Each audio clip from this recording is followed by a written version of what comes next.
Alright, y'all probably wondering, what in the world are you doing?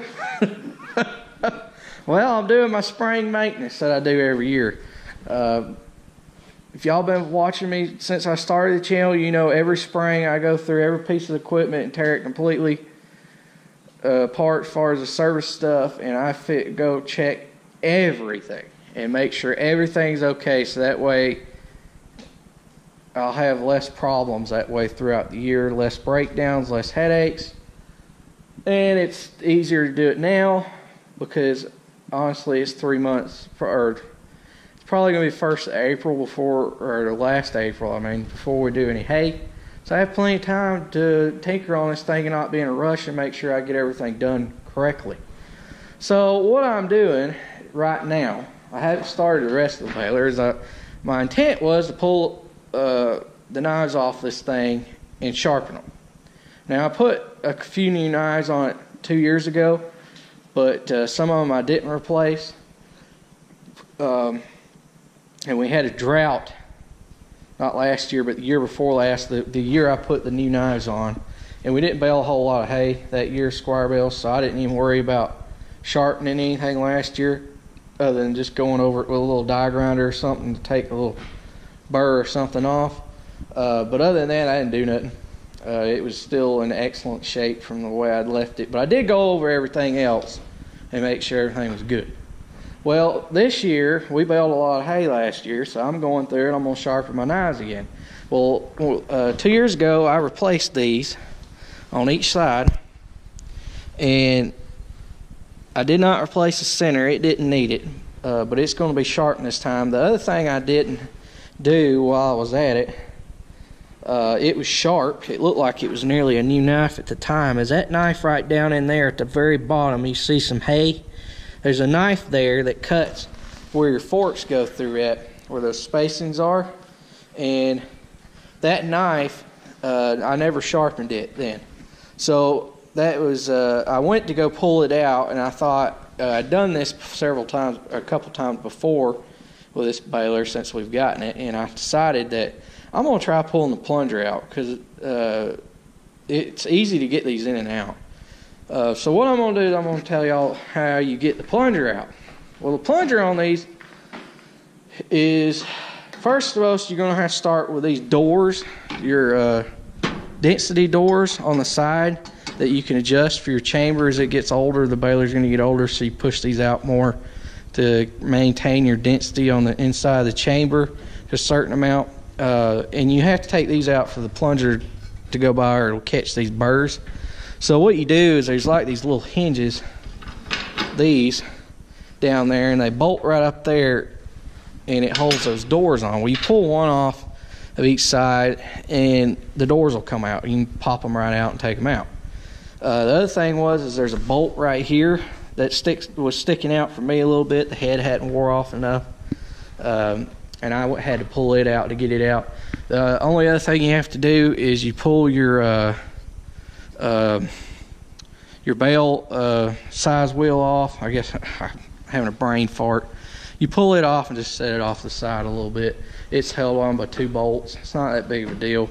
And then your dogs, obviously, you've got to pull those back. So you just stick a wrench, the end of a regular wrench on it, and it'll hold it open for you. And then after that, you come right up here. I'll get my big butt up here. And you take 2 bolts out, and the plunger arm will just come right off of there. And you roll it right out the back. It's real easy. It's not too hard to do. And it's not that really all that time consuming. If you know what to take off, and you've done this before, which I hadn't at the time, but now that I do, I'd say you could have the plunger out in 15 minutes. It's not real hard to take out. Everything's real accessible to get to if you know how to position everything. After the first time of doing it, you'll learn tricks to do, and then it comes easier. Well, from now on, when I do this, I'm gonna just take the plunger out.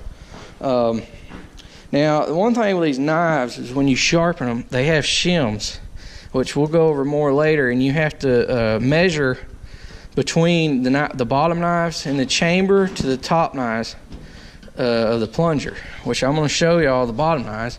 That there is the top knife off the plunger, And then the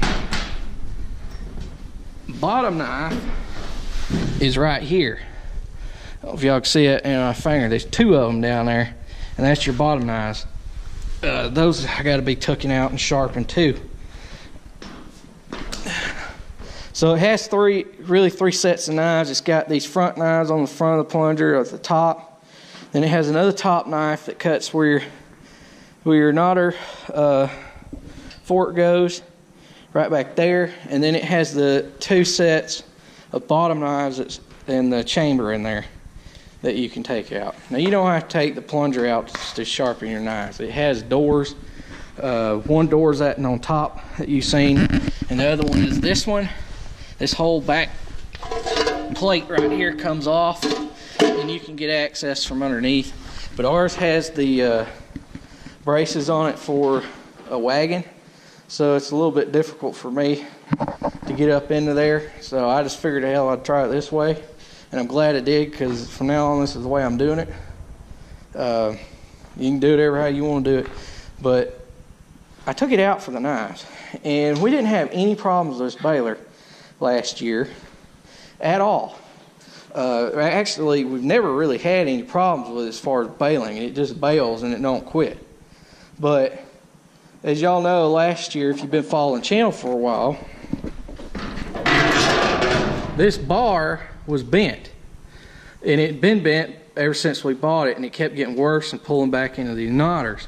Well, what had happened to this baler, I don't know the exact story, but the people that had it before us, the original owners, had wrecked this thing and bent the pickup mouth up something awful. And then they had run something through the baler. And a used equipment dealer bought this thing out of an auction, and they repaired it. And then we bought it, and that was one reason why we got it, because it was cheaper. I got it home. It still had some stuff wrong with it that I repaired on the pickup mouth myself, with the drive pulleys over there that were messed up from the damage. It would run, so it didn't have any problems there. The main thing is the plunger and everything was all fine. But that knotter situation up there, it tied fine, so I just left it alone. And slowly but surely it kept getting worse. And then when we'd really go to cramming hay through it, it was missing the tie every now and then. So last year I went through, y'all go back and look at the videos if you haven't seen them before, and I redid all that. And the baler was out of time. I put it back in time. It bails twice as good as it did before. Everything on it is fixed and working properly. So I'd never taken the plunger out though. That was the one thing I'd never done. I'd always felt it in the chamber, and it felt fine. But since I got it out now, for these, while I had it out, I was going to check these rollers that I knew were in there. This is how you service these rollers. You just take the plunger out. The inside here, these are okay. Or this here needs a new one. That one down there needs a new one. These on top are okay. There's one back there I haven't felt yet, but I'm going to go ahead and replace it too. And then over here, but we didn't have no problems with this thing, no sounds or nothing. When I got it out, look what I found. Bearing had gone bad in this thing, just has gone bad with this baler when we put it up. And the balls must have came out the last time we used it and we didn't catch it. And thank God I pulled this plunger out, because I found this. So from now on, every spring the plunger's coming out. And I'm going to check everything about it and service it while it's out. Sharpen the knives, everything. Check these rollers, bearings, and everything. And fix all that. Just to make sure it's good. But I'm going to go ahead while I got it out. I'm going to replace just about all these if they're not too bad, expensive. These here, if they're expensive, I'm going to leave. But I'm pretty sure the rest of them I'm just going to go ahead and replace. There's be 5 of them. They just bolt on. They're real easy to take off. That's one thing about these balers. They're easy to work on. It looks complicated, but it's not. So that's what I'm doing. So this kind of threw me for a little whirlwind. Now I wasn't expecting to find that roller like that. I was going to take the knives off and sharpen them, and then stick it back in there and go on with my day. But I guess I've gotten a new problem now. So now I got to call up Canes and see if I can't get me some rollers on the way for this thing and get this thing rebuilt. See how much they're going to cost me. It shouldn't be too much. There's not much to them. But yeah. Oh, if you're wondering anything about our equipment, wise, if you're new to the channel, I did reviews on all this stuff when I started the channel. You can go back and look at my old videos. My opinions are basically still the same on all. These inline balers are the best square balers on the market. They used to have a problem with the equalness of the flakes as the balers bailed, and keeping an even flake like a New Holland or a John Deere. A lot of people didn't like that bought the hay. I know that was a complaint a long time ago with these when they were case inlines, but I don't know what Massey changed since then, but I remember they advertised it. They fixed it because I don't have that issue with my hay. There's nice even flakes with them and everything with these now, so that's not an issue anymore. That was the only really thing that I remember that was a problem with them that anybody ever complained about. Other than that, they bail great. They're just like a large rectangle baler, shrunken. That's basically all it is. It has that's the way they work. Hesston owns the patent to this design, the inline design, and that's why nobody else can build one like it here in the U.S. They have a fork which is up right now. It's up in the chamber. It's right in there. I don't know if you can see it. Sorry, I ain't got my flashlight on me. But it rakes the hay up into the chamber, and you got your augers that goes in there, and then that arm right here swings, and it pushes that plunger back and forth. It's real simple and easy. There's nothing real complicated about these things, and you never have to worry about watching off to your side. You just drive over the road like a round baler. They're fast and efficient, and they do really good jobs. Even old case inlines are good. They bail great. They didn't have as quite an even flake to them as these newer ones do, but they did a heck of a job baling, and not many people I ever heard even complain about that.